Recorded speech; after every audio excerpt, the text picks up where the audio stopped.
Welcome to Fibocan's YouTube channel. You have done the right decision in your life by coming into Fibocan's YouTube channel. Who is Fibocan? Fibocan is a wealth enabler. How do we enable wealth? We enable wealth through training, coaching, mentoring, enabling students, investors to devise their own investment strategies through our comprehensive training programs and innovative investment strategies. So what do? We have published educational videos 1 to 16, module 1 to 16 in English and Tamil. The modules that start from basics of banking, capital market, investments, how to do investment, technical analysis, options, futures, then strategies of options and futures, and finally income tax on derivatives. To begin with, all these 16 modules are available both in English and Tamil. I would request you to go and select the appropriate playlist and watch all the videos and put your comments. So that is the step one. Every day we put videos about market commentaries. Please understand that we are not SEBI registered. Hence, we cannot give any recommendations. We will say whether it is looking good, technically sound, technically weak, has to be cautious. These kind of things we will give, but we will not give any price targets, or we will not give any stock recommendations. Only thing is that we are here to give technical education, imparting technical knowledge to anyone and everyone through our free educational videos, which we put every day on the daily markets, and during weekends we put about global markets. So I would request and encourage anyone in the age group of 17, 18, those who are studying in HSC, higher secondary or +2, to watch module 1 to 4, definitely either in English or Tamil, whichever language you understand out of these two languages. And anybody who is doing BA, BCom should watch up to module 8. And those who are doing MBA, CA, CFA or any professional or postgraduates should watch module up to module 15. And for professional traders, it is ideally suited for them to watch module 16. I am sure that you will enjoy watching and enhancing your knowledge. Thank you very much. Today is April 14, 2024, Sunday. As always in Sundays, we discuss about the weekends, we discuss about the global market videos. Yesterday you would have seen my Indian market video for Friday and for the week ending the previous week. So as always in the global markets, we put 3 videos or 3 parts, whichever way you want to call. The first part or the first video where we will be covering about the indices, that is Dow, Nasdaq, S&P FTSE and CBOE weeks, which measures the volatility. Then in the part 2 of the video or the second video, dollar index and its components, and in the third video we discuss about US 10-year treasury yield, Brent and NYMEX. First, straight away we will go into the first part or the first video, which is the indices. So we will be discussing about the performance, market performance for the week of April 8 Monday till April 12 2024 Friday. That's the previous week basically, right? So Dow closed at 37,983.24, around 2.4% down. Nasdaq closed at 16,175.09, 0.5% down this week, while S&P is down 1.6%, closed at 5123.41. FTSE is up 1.1%, closed at 7995.958. So overall in this calendar year, Dow is up only by 0.8%. We know that, no, sometime back at the end of March it was 3.4% up. Now it is only 0.8% up. Nasdaq has also come down. It is up only 7.8%. S&P is up 7.4%. Both have come down. They were around 9.5% up.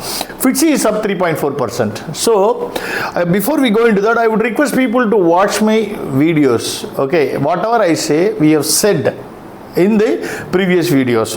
So first we'll go into the discussion part of it. Dow.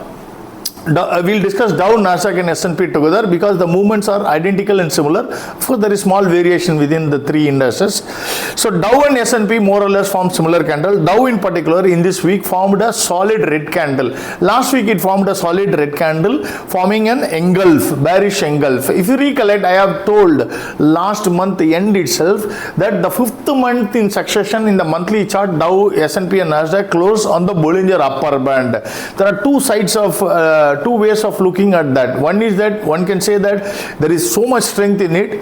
The other thing is that if there is a fall that will happen, the fall will be very big. I said that there is a chance of fall because the falling three methods can happen, which if it happens, the fall will be very significant. Precisely that is what had happened. That's why Dow has lost in these 2 weeks alone, whatever gains it has gained in the 3 months, it has lost in 2 weeks. In fact, many people who get my training and who interact with me, they ask me, why is this, it takes a lot of time to go up while coming down, it comes down quickly. The logic is very simple. Everything is in this world is based on logics. What is the logic? When you climb the stairs, you take time. When you climb down, it is easy, right? The same logic applies here also, right? The fall is free fall. Hence, one has to be extremely careful. So Dow formed a solid red candle this week, and S&P also formed a red candle. Whereas Nasdaq was relatively outperformed these two indices. Nasdaq, it formed a spinning top only, but that doesn't mean that it will not fall. In fact, the fall can be very big in the next week. That is, it's the kind of candle it has formed. It's precariously positioned. That is what I would say. If a fall happens, the fall will be very big and steep. That is where it is positioned.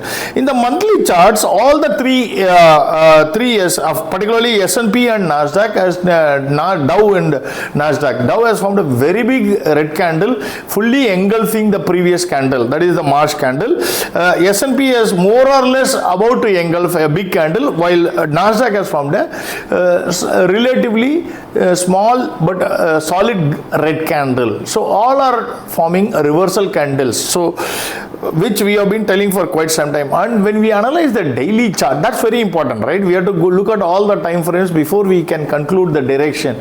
So Dow has decisively broken down. Last week itself we said that it is holding above the 50-day simple moving average. It has broken down that level, 50-day simple moving average and exponential moving average, decisively.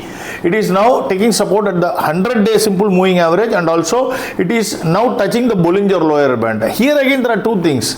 The downside is it can slide down along the Bollinger lower band and keep sliding down, or there can be a short covering which can propel it up, at least in the interim. Hence, one has to be extremely careful when playing with the Bollinger upper and lower band.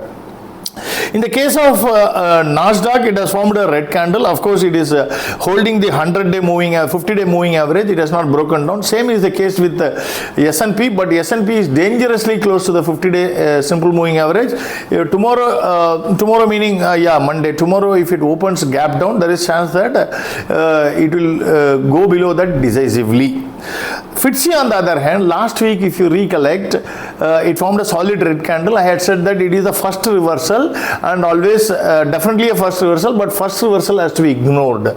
So precisely that is what had happened. This week it has formed a solid green candle, covering all the losses, gaining all the losses it made last week, and it has formed a solid green engulfing candle closing above the Bollinger upper band in the weekly chart, which is a sign of a strong bullishness. In the case of monthly, till now it has formed a spinning top after a big solid green candle in March. In the daily, it is also going up significantly. If you recollect, I have been telling since November 2023 onwards, 2024 is going to be a year of FTSE.